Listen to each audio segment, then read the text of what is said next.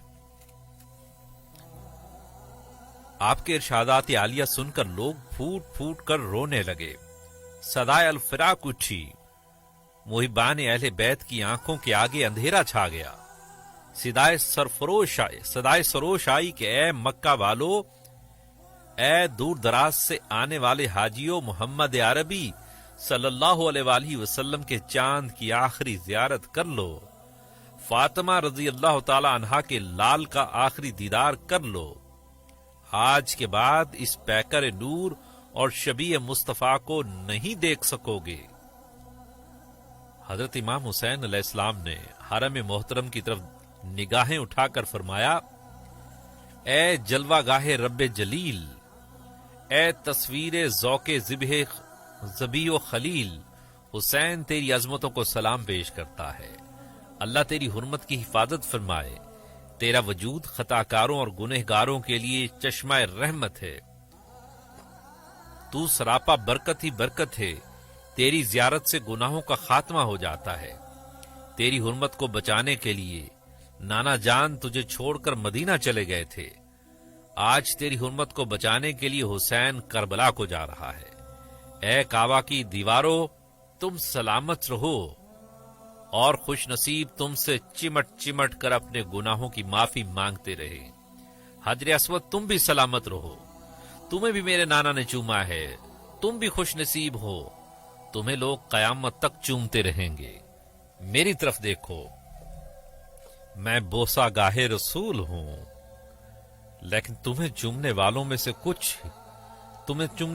سے ہی کچھ لوگ میری گردن پر تلوار چلائیں گے۔ یہ اپنا اپنا مقام ہے۔ امام علی مقام علیہ السلام کی رقت انگیز گفتگو سے کعبۃ اللہ کی دیواروں کو لرزہ آ جاتا ہے۔ فضاؤں میں یکا یک ایک درد افزا صدا گونجی، ہوئی گم مرکز اسلام سے اسلام کی پونجی۔ چلے ہیں کربلا کو کربلا کے کعبہ کے والی، چلے ہیں کربلا کو کربلا کے کعبہ کے والی۔ خدا کا گھر نبی زادوں سے گویا ہو گیا خالی، درو دیوار کعبہ نے لباس ماتمی پہنا، عروس گل نے پھولوں کا اتارا جسم سے گہنا، جگر پر فرتے غم سے سنگ اسود نے رکھا پتھر، صفا مروہ کو چکر آ گیا کھانے لگی چکر، بنی شکل حتیم دل شکستہ صورت ماتم، بشکل چشم نم تھا اشک افشاں چشمائے زمزم، مثال اشک غم دریا بہرے میزاب رحمت سے، ہر ایک سجدے نے سر ٹکرایا محراب عبادت سے، خدا کی راہ میں گھر سے خدا کا مہمان نکلا، شہیدان محبت کا امیر کارواں نکلا۔ امام علی مقام علیہ السلام کی روانگی کی اطلاع اطراف و جوانب میں تیزی سے پھیل گئی۔ حضرت محمد بن حنفیہ کو جب یہ اطلاع ملی تو آپ اس وقت تشت میں وضو فرما رہے تھے۔ فرتے غم سے بےتاب ہو کر رونے لگے، وضو کرنا بھی یاد نہ رہا، اور اس قدر روئے کہ وہ تشت آپ کے آنسوؤں سے بھر گیا۔ آپ روتے رہے اور آنکھیں وضو کرتی رہیں۔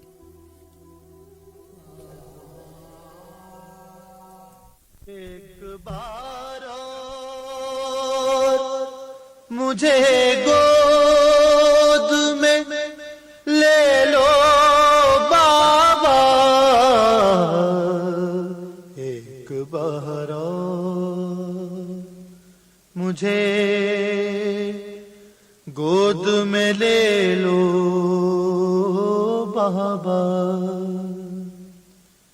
واہ حسینہ کا ہوا شور حرم میں برپا، ہو کے رخصت جو چلے گھر سے شہ کرب و بلا،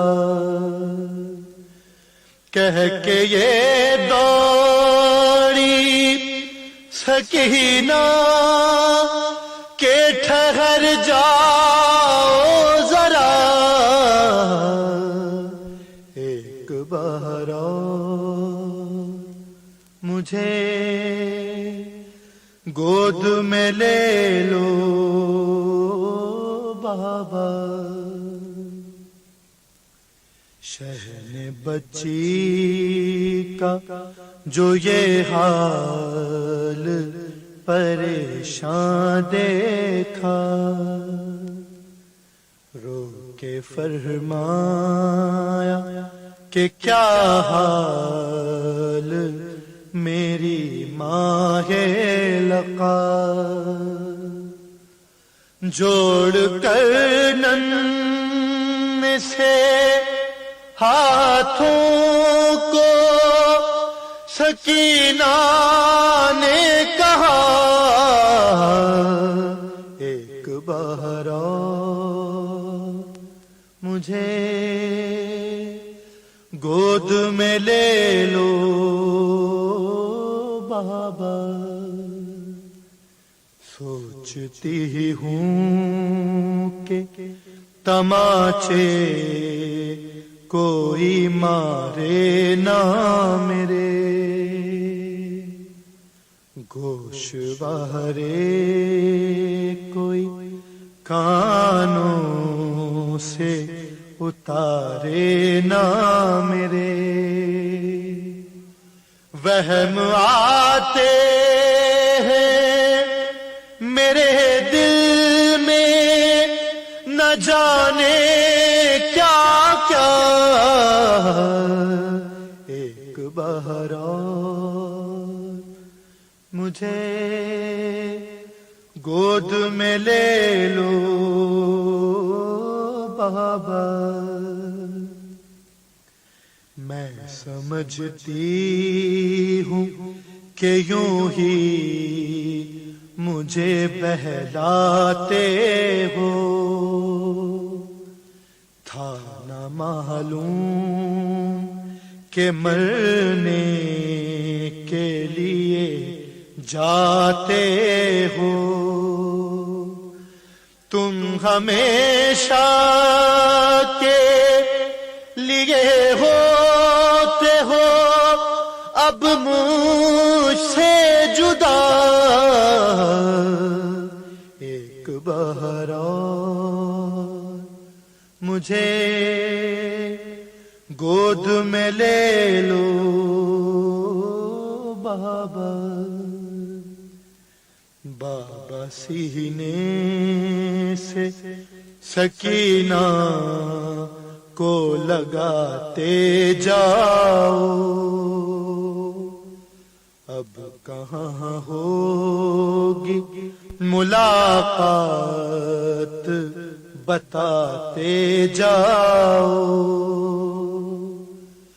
تم کو اکبر کی قسم گلچا دہن کا صدقہ، ایک بار اور مجھے گود میں لے لو بابا، کیا خبر تم سے کوئی بات بھی اب ہو کہ نہ ہو، کون جانے کہ ملاقات بھی اب ہو کہ نہ ہو، دل دھڑکتا ہے میرا بہرے نبی بہرے خدا، ایک بار اور مجھے گود میں لے لو بابا، اپنی آغوش میں اے بابا چھپا لو مجھ کو، آخری بار کلیجے سے لگا لو مجھ کو، جیتے جی آہ کہاں اب تمہیں پاؤں گی بھلا، ایک بار اور مجھے گود میں لے لو بابا،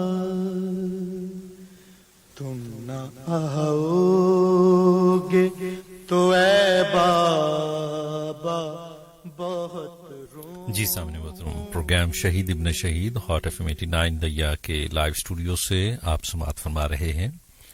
سامن اس دوران جب آپ مکہ معظمہ میں موجود تھے امام علی مقام، اس دوران میں مدینہ منورہ سے ایک قافلہ آیا، قافلے کے ساتھ 2 بچے تھے، مکہ معظمہ پہنچ کر وہ قافلے سے الگ ہو گئے اور سیدھے امام علی مقام علیہ السلام کی خدمت میں حاضر ہوئے۔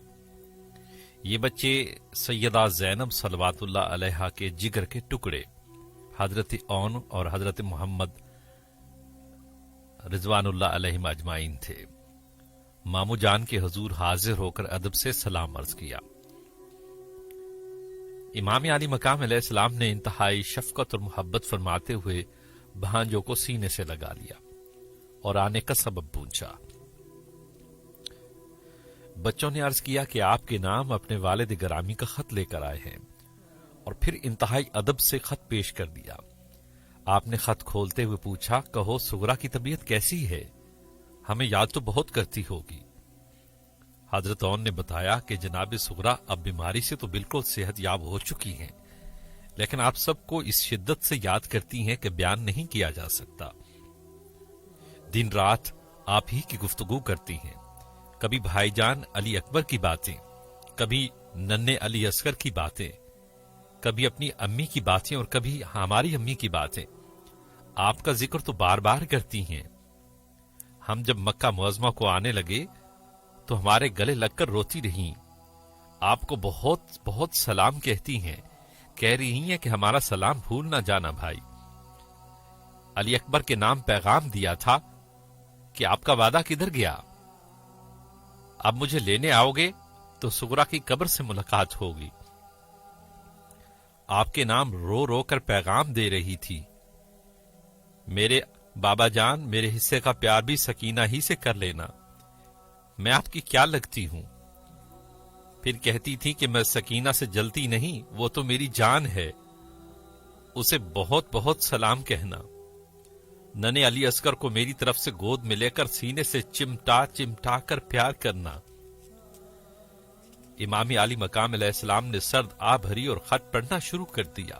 لکھا تھا، من جانب عبداللہ بن جعفر بنام نواسہ رسول امام حسین، بعد از حمد و صلات آپ اور تمام اہل بیت رسول کو سلام قبول ہو۔ اما بعد معروض ہوں کہ مجھے اطلاع ملی ہے کہ آپ نے کوفہ جانے کی مکمل تیاری کر لی ہے۔ میں آپ کو خدا کا واسطہ دیتا ہوں کہ آپ اپنے اس عزم اور ارادہ کو ملتوی فرمائیں، کیونکہ یہ مصیبت اور بلاؤں کا راستہ ہے۔ اگر آپ کو معاذ اللہ قتل کر دیا گیا تو زمین کا نور بجھ جائے گا۔ اس وقت آپ ہی ممبئی ہدایت اور اہل بیت ایمان کی امیدوں کا مرکز ہیں۔ میں نے عامل مدینہ سعید بن عمرو بن العاص سے آپ کے لیے امان حاصل کر لی ہے۔ میں جلد از جلد اس سے تحریری امان نامہ حاصل کر لوں گا، اس لیے آپ میرا انتظار کریں، بہت جلد حاضر خدمت ہو رہا ہوں، والسلام۔ امام علی مقام نے خط بند کیا، مدینہ منورہ کی طرف رخ کر کے دل ہی دل میں نانا جان اور والدہ ماجدہ کے حضور میں سلام عرض کیا۔ سغرا کی یاد میں اٹھنے والے طوفان کو دبا دیا۔ وہیں پر سے ہی قبرستان جنت المعلی کی طرف منہ کر کے بابا عبد المطلب رضی اللہ تعالیٰ عنہ کو سلام عرض کیا، دادا ابو طالب کو بھی سلام کہا، اور پھر نانی محترمہ سیدہ خدیجۃ الکبریٰ رضی اللہ تعالی عنہا کے حضور میں ہدیہ سلام پیش کرتے ہیں۔ السلام اے راحت جان رسول، السلام اے مادر زہرا بطول، السلام اے زاد رازدار مصطفیٰ، الوداع اے غم گسار مصطفیٰ، السلام اے ملکہ ملک جنا، الوداع اے حرم شاہ مرسلہ۔ مخدومہ کائنات ملکہ فردوس بنی محبوبہ محبوب خدا طیبہ طاہرہ مقدسہ معظمہ محترمہ مکرمہ سیدہ خدیجۃ الکبریٰ سلام اللہ علیہا کے حضور میں الوداعی سلام عرض کرنے کے بعد امام علی مقام آغاز سفر فرما دیتے ہیں۔ شہیدان وفا کا امام حق و صداقت کے قافلے کا امیر جانی پہچانی منزل کی طرف جا رہا ہے۔ راستے میں ایک شخص ملا، اس نے عرض کیا کہ میں آپ کو خدا کا واسطہ دیتا ہوں، آپ لوٹ جائیے، کوفیوں پر بھروسہ نہ کیجیے۔ امام علی مقام نے شفقت سے اس کی طرف دیکھ کر فرمایا کہ جو کچھ تم کہتے ہو ہم بھی جانتے ہیں، لیکن خدا کے حکم کے خلاف نہیں کیا جا سکتا۔ عرب کا مشہور شاعر فرزوق حج کے لیے آ رہا تھا، اہل بیت کے قافلے کو دیکھ کر رک گیا۔ امام علی مقام علیہ السلام کے قدموں کو چوم کر عرض کیا، شہزادہ عالم کاش آپ کوفیوں پر بھروسہ نہ کرتے، حضور والا وہ بڑے بے وفا ہیں، ان کے دل آپ کے ساتھ ہیں لیکن تلواریں حکومت یزید کے ساتھ ہیں۔ آپ نے فرمایا فرزوق تم ٹھیک کہتے ہو، لیکن میرے مقاصد بہت بلند ہیں۔ حضرت عبداللہ بن جعفر خط کو لکھ کر خود بھی اس خیال سے مدینہ سے آ گئے کہ شاید امام خط کو لائق توجہ نہ سمجھیں۔ راستے میں ہی آپ کی مکہ سے روانگی کی خبر آ گئی، راستہ بدل کر آپ تک پہنچ گئے۔ آپ کی بڑی منت سماجت کی کہ آپ واپس مکہ معظمہ تشریف لے چلیں، وہاں چل کر حاکم مکہ سے تحریری امان نامہ حاصل کر کے آپ کو دے دوں گا۔ آپ نے فرمایا بھائی جان آپ کے مخلصانہ مشوروں کا نہایت مشکور ہوں، لیکن میں واپس نہیں جا سکتا۔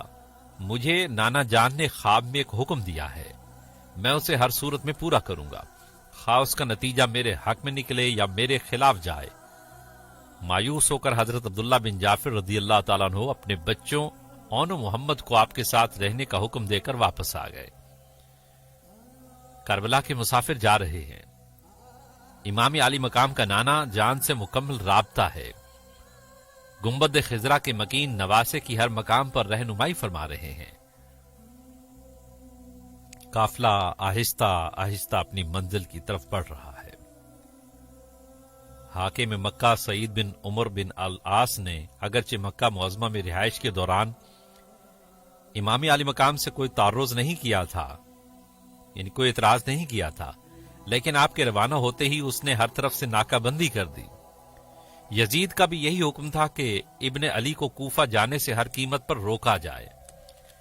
ایک روایت کے مطابق حاکم مکہ سعید نے اپنے بھائی کی کمان میں چند دستے سپاہیوں کے بھی روانہ کیے، جنہوں نے امام علی مقام علیہ السلام کو سفر جاری رکھنے سے منع کیا اور دھمکی بھی دی۔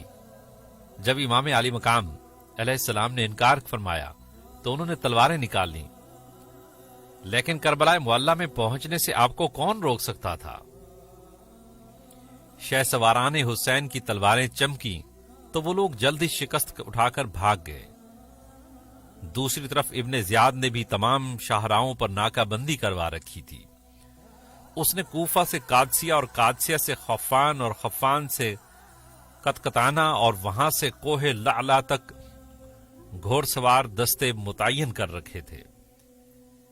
امام علی مقام علیہ السلام کے سامنے تو راستے کا دوسرا نقشہ تھا جو نانا حضور نے خوابوں میں دکھا رکھا تھا۔ آپ راستوں کو بدل بدل کر چلتے رہے۔ زہیر بن کین بجلی حج کر کے واپس آ رہے تھے۔ چونکہ ان کے قافلہ میں بچے نہیں تھے، صرف چند عورتیں تھیں، اس لیے ان کا قافلہ امام علی مقام علیہ السلام سے 4 روز بعد مکہ معظمہ سے روانہ ہو کر بھی آپ تک پہنچ گیا۔ وہ حضرت علی کرم الوجہ کریم سے سیاسی طور پر کچھ قدورت رکھتے تھے، اس لیے جب امام علی مقام علیہ السلام کے قافلہ کو آ ملے، سارا دن تو وہ ان کے ساتھ سفر جاری رکھتے، رات کو ذرا دور اپنے خیمے لگا لیتے۔ ایک رات امام علی مقام علیہ السلام نے انہیں پیغام بھیجا کہ ہمیں آ کر ملو۔ آئے تو صحیح، لیکن جیسے کسی نے زبردستی دھکیل کر بھیجا ہو۔ بڑی بیزاری اور کراہت کے ساتھ حاضر دربار ہوئے۔ شہزادہ مصطفیٰ علیہ السلام نے خصوصی نگاہوں سے دیکھا اور نہ جانے کیا بات کہی کہ ظہیر سب کچھ بھول کر دل دے بیٹھے۔ شمشیر نگاہ حسین دل پر چل گئی تھی۔ قدم چوم کر اجازت حاصل کر کے اپنے ساتھیوں میں آ کر فرمایا، میں تو نواسہ رسول کے پاس جا رہا ہوں، اب وہیں رہوں گا۔ اگر کوئی میرے ساتھ رہنا چاہتا ہے تو آ جائے، ورنہ تمہیں جانے کا پورا پورا حق ہے۔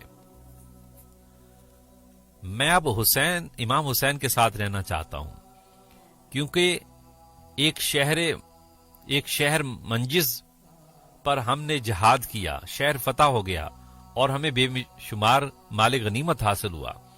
ہم بڑی خوشی سے مال غنیمت تقسیم کر رہے تھے کہ ہم کو مخاطب کر کے حضرت سلمان فارسی نے فرمایا کہ اگر تم جگر گوشہ بطول امام حسین کو اس حال میں پاؤ کہ وہ جہاد فی سبیل اللہ کے لیے تشریف لے جا رہے ہیں تو ان کے ساتھ مل کر اس مال غنیمت سے زیادہ خوش ہونا۔ اب وہ وقت آ گیا ہے، میں تم سب کو خدا کے سپرد کرتا ہوں۔ پھر اپنی بیوی سے فرمایا کہ میں تمہیں طلاق دیتا ہوں۔ ایک روایت میں ہے کہ زہیر بن قیس کی بیوی نے طلاق نہ لی تھی، بلکہ اولاد فاطمہ کی کنیز بن کر ساتھ رہی تھی۔ تاکہ یہ نگاہ شبیری کا تصرف تھا، یہ حسین علیہ السلام کی توجہ کا کمال تھا کہ اپنے والد گرامی مولا کائنات علیہ السلام سے قدرت رکھنے والے کا دل اس طرح جیت لیا کہ وہ اپنی بیوی بچوں کی محبت کو بھی قربان کر کے آپ کے ساتھ ہو لیا۔ ظہیر بن قیس نے امام علی مقام علیہ السلام کی بارگاہ میں دین اسلام کے لیے اپنی جان نچھاور کر دی، تو ان کی شہادت کا واقعہ اگلے پروگرام میں آپ سماعت فرمائیں گے۔ امام علی مقام علیہ السلام نے حضرت قیس بن مسہر کو امام مسلم کے نام ایک خط دے کر روانہ کر دیا کہ تم تیز چلتے ہوئے ہماری آمد کی اطلاع کوفہ میں کر دو۔ قاصد خوش و خرم امام علی مقام علیہ السلام کے قدم چوم کر سواری دوڑاتا ہوا سفر کو قطع کرتا ہوا جب قادسیہ پہنچا تو ابن زیاد کے سپاہیوں نے اسے گرفتار کر لیا۔ سامعین، ان واقعات سے معلوم ہوتا ہے کہ جیسے یزید اور ابن زیاد نے جاسوسوں کا ایک جال بچھا رکھا ہو۔ بہرحال قاصد حسین کو گرفتار کر کے ابن زیاد لانتی کے دربار میں پیش کر دیا گیا۔ ابن زیاد ملعون نے امام علی مقام علیہ السلام کا خط قاصد سے لے کر ٹکڑے ٹکڑے کر کے زمین پر پھینک دیا، اور پھر قاصد امام حضرت قیس بن مسہر کو مخاطب کر کے کہا کہ حسین کوفہ کی حکومت کے خواب دیکھ رہا ہے، حالانکہ اسے معلوم نہیں کہ کوفہ میں اس کا اور اس کے ساتھیوں کا قبرستان بنے گا۔ قیس بن مسہر بولا، ابن زیاد، تمہیں نواسہ رسول کا ذکر کرتے ہوئے احتیاط کرنا چاہیے۔ ابن زیاد بولا، خاموش رہو، اگر جان کی خیر چاہتے ہو تو مکان کی چھت پر چڑھ کر حکومت کے باغی حسین کو اس قدر سب و شتم کرو کہ مجھے یقین ہو جائے کہ اب تم کبھی اس کا ساتھ نہیں دو گے۔ قیس بن مسہر نے جب اس کی بکواس سنی تو غصہ سے کانپنے لگا، لیکن ضبط کیا اور چھت پر چڑھ گئے، اور چھت پر جا کر پہلے خدا کی حمد و ثنا بیان کی، پھر امام الانبیاء صلی اللہ علیہ وآلہ وسلم کی ستائش و فضیلت بیان کی، اور پھر فرمایا، اے کوفہ کے لوگو، امام حسین علیہ السلام اس وقت تمام جہانوں سے افضل ہیں۔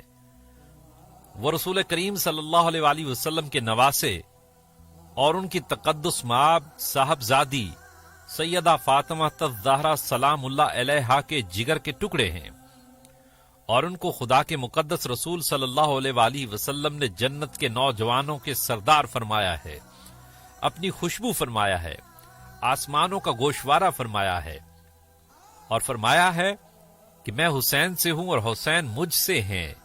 حسین تمہارے امام مولا علی کی آنکھوں کا نور اور دل کا سرور ہیں، ان کی اطاعت کرو، ان کا حکم مانو، ان کا ساتھ دو، ان کی بیعت کرو اور ان کو اپنا امام بناؤ۔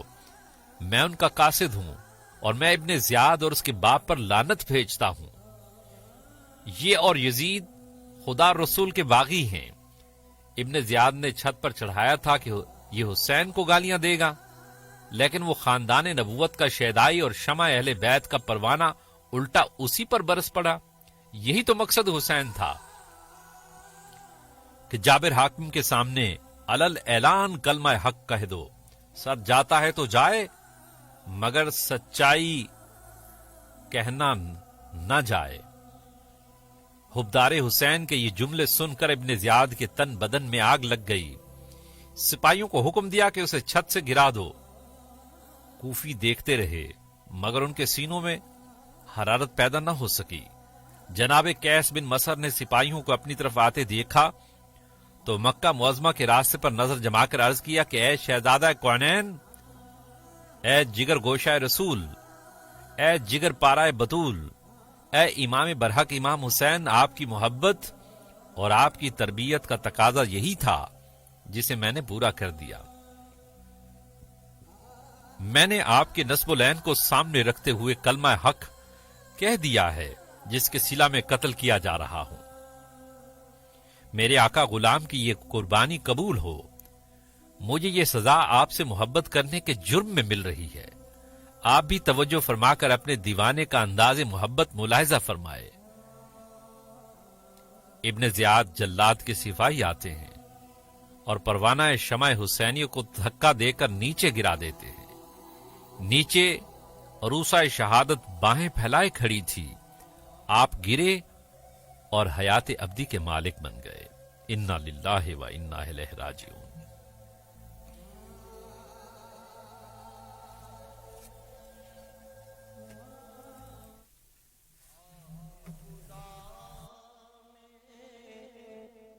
شوق سے سر کو کٹا گئے حسین، راہ خدا میں شوق سے سر کو کٹا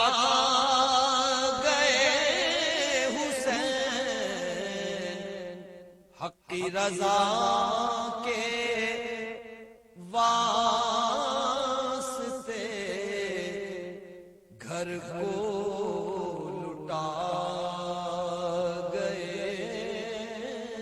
حسین، حق کی رضا کے واسطے گھر کو لٹا گئے حسین، دے دیا سری مگر نہاد دستے یزید میں دیا، دے دیا سری مگر دستے یزید میں دیا، اس طرح در سے حریت ہم کو پڑھا گئے حسین، اس طرح در سے حریت ہم کو پڑھا گئے حسین، آنسو لہو کے آج بھی روتی ہے کربلا کی خاک، آنسو لہو کے آج بھی روتی ہے کربلا کی خاک، زخم ہر ایک کے قلب میں کیسا لگا گئے حسین، زخم ہر ایک کے قلب میں کیسا لگا گئے حسین، تن پہ ہزاروں زخم ہے اور لہو میں تر بدر، تن پہ ہزاروں زخم ہے اور لہو میں تر بدر، دین کے دشمنوں کا سر نیچے جھکا گئے حسین، دین کے دشمنوں کا سر نیچے جھکا گئے حسین، ابن علی کی شان کیا تجھ سے بیان ہو اے ریاض، علی کی شان کیا تجھ سے بیان ہو اے ریاض، جس کی نہیں مثال وہ مرتبہ پا گئے حسین، جس کی نہیں مثال وہ مرتبہ پا گئے حسین، راہ خدا میں شوق سے سر کو کٹا گئے حسین۔ میرا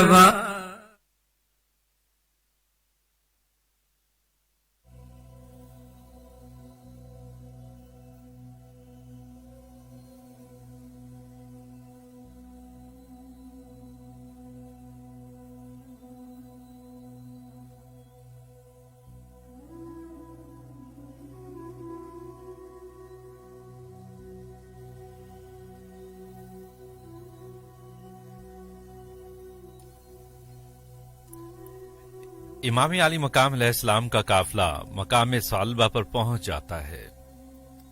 محمد بن اشعث کوتوال کوفہ نے حضرت مسلم رضی اللہ تعالیٰ عنہ سے کیا ہوا وعدہ پورا کر دیا۔ اس کا بھیجا ہوا آدمی کوفہ کے حالات بتانے کے لیے امام علی مقام کے دربار میں حاضر ہوا اور کوفہ میں ہونے والے تمام حالات پیش کر دیے۔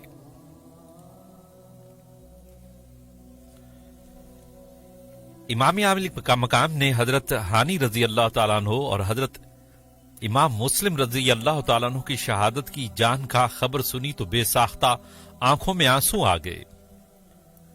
آپ نے تمام ساتھیوں کو بلایا اور تمام حالات سے آگاہ کیا۔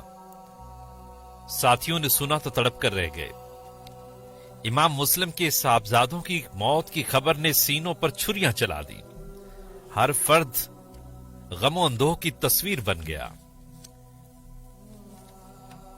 امام نے ہمراہیوں کو فرمایا کہ آپ لوگوں نے کوفہ کے حالات سن لیے، وہاں ہمارا استقبال تلواروں سے نہیں، ہمارا استقبال تلواروں سے ہوگا، مرحبا کے نعروں کی بجائے تیروں کی بارش کی جائے گی۔ اگر آپ لوگ واپس جانا چاہیں تو ہماری طرف سے پوری اجازت ہے۔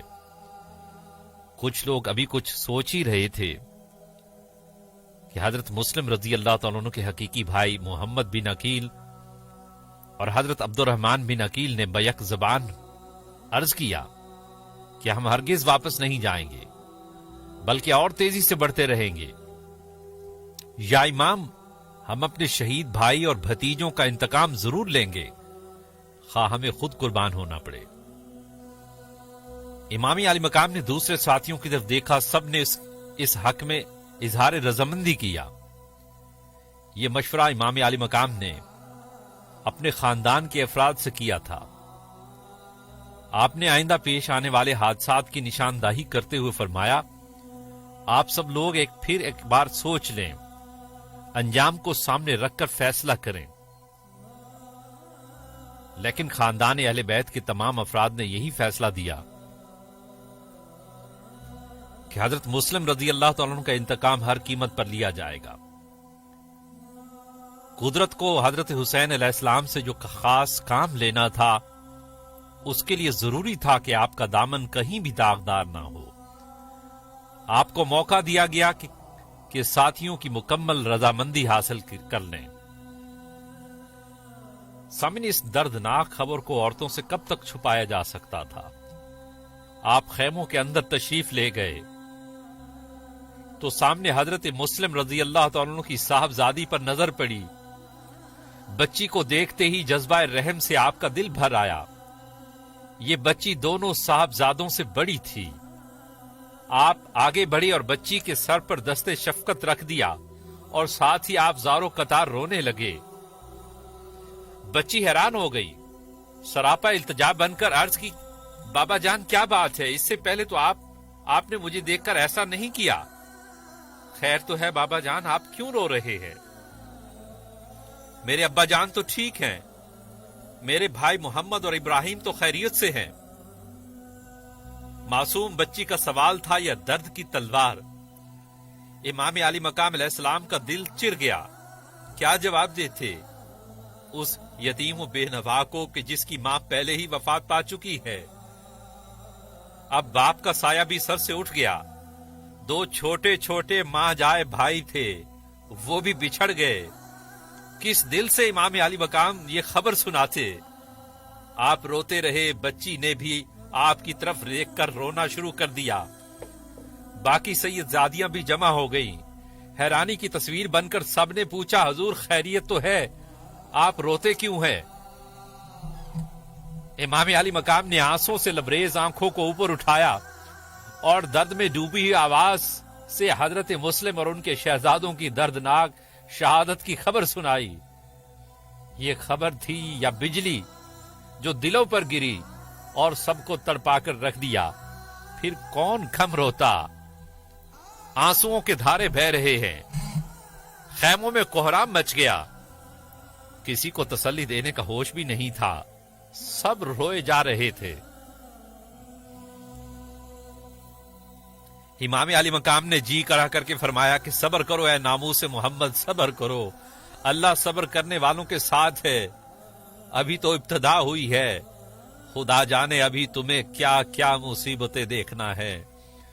کوفے والے بدل چکے ہیں، اس لیے تم سب میرے امتحان میں شریک ہونے کے لیے دلوں کو مضبوط کرنے کی کوشش کرو، ہم بھی بھائی مسلم سے جلد ملاقات کرنے والے ہیں، صبر کرو اہل بیت، صبر کرو۔ یہ نصیحت کر کے آپ روتے ہوئے دل کے ساتھ خیموں سے باہر تشریف لے آئے اور ان لوگوں کی طرف متوجہ ہوئے جو حج کی واپسی کے بعد آپ سے ملتے رہے تھے۔ ان سے آپ نے فرمایا کہ اب کوفہ میں ہمارا استقبال تلواروں سے ہوگا، میرے چچا زاد بھائی مسلم کو شہید کر دیا گیا ہے، اس لیے میں تمہیں اجازت دیتا ہوں کہ مجھ سے علیحدہ ہو جاؤ، میرے ساتھ رہنا ہے تو مصیبتیں اٹھانا پڑیں گی، دکھ جھیلنا پڑیں گے، بھوک اور پیاس برداشت کرنی پڑے گی اور جانیں بھی دینا پڑیں گی۔ بدوؤں کے قافلے تو اس لیے امام کے ساتھ چل رہے تھے کہ کوفہ میں شاندار استقبال ہوگا، وسیع پیمانے پر دعوتیں ہوں گی۔ اب امام علیہ السلام کی تقریر سے کوفہ کے حالات کا پتہ چلا تو جان کے لالے پڑ گئے، خاموشی سے اٹھے، خیمے اکھاڑے اور اپنی اپنی سواریوں پر بیٹھے اور یوں بھاگے کہ پیچھے مڑ کے بھی نہ دیکھا۔ بس امام علی مقام علیہ السلام کے وہی ساتھی رہ گئے جو مکہ معظمہ سے آپ کے ساتھ آئے تھے۔ یا ظہیر بن قیس بجلی تھے، یہ لوگ ایسے تھے جنہیں اپنی جانوں سے امام علیہ السلام کا حکم زیادہ قیمتی تھا۔ آج کی شب نہایت بے قراری سے گزری۔ حضرت مسلم اور اس کے شہزادوں کی موت نے بڑا گہرا اثر کیا تھا۔ اب تصورات کی دنیا میں انقلاب عظیم آ چکا ہے۔ امام علی مقام علیہ السلام تو پہلے ہی جانتے تھے، اب ہر شخص نئے انداز سے سوچ رہا تھا۔ صبح ہوتے ہی شہزادہ رسول کا قافلہ نور آگے بڑھتا ہے، دوپہر کے وقت موضع شراف سے کچھ دور آگے نکل جاتے ہیں۔